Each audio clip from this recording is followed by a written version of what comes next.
10 сарын 30-ны өдөр багш нарыг ажлын байран дээр хөгжүүлэх арга туршлагаа түгээн дэлгэрүүлэх зорилгоор багшлагын арга зүйн хөгжил онол дадлах хослон сургалтыг 11:30-аас 17 цагийн хооронд зохион байгууллаа. Нийт багш нарын 75% хамрагдсан бөгөөд нийгэм судлалын багш Саруул, Цэнд Аюуш, англи хэлний багш Жаниркэ, монгол хэлний багш Жаргал сайхан нар хичээлийн судалгаагаар багшлах арга зүйгээ сайжруулах нь шавь төвтэй сургалт зохион байгуулах, сурагчдын сэтгэн бодох, бүтээх, үнэлэх чадварыг хөгжүүлэх сургалтын загвар, стратеги, техникийг сонгох, суралцах зорилтыг шинжлэх агуулгаар сургалт зохион байгуулсан бол монгол хэлний багш Байгаль заяа, Амар заяа, Мөнхтбие нар сургалтыг PDCA циклээр удирдах, сурагчдын даалгаварт тоон болон чанарын анализ хийхдээ багшлагын үйл явцаа эргэцүүлэн бодож, гаргасан сайн болон сул талаа тодорхойлох, цаашид хийх ажлаа төлөвлөх сургалт дадлага ажлыг зохион байгууллаа.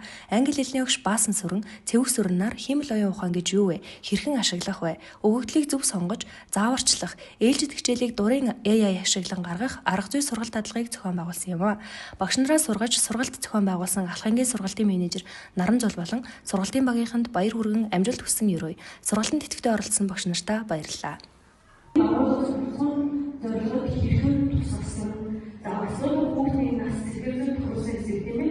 Тийм хүмүүс ямар ч өөрийн хэмжээний дахиад ажилладаг энэ яг яасан бол би өөрсдийгөө өөрчлөсөн тогтоогүй.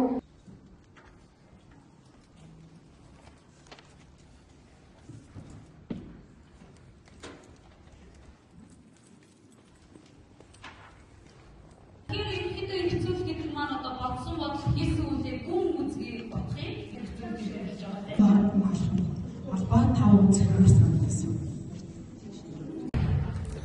Буухгүй байгаад байгаа нь юугаар хэлээд байгаа юм бэ гэхээр нөгөө сурагчдын хийж байгаа мэдлэг, бүтээх, төвшний дасгалжуур, тийм тэрбий дасгалжуур.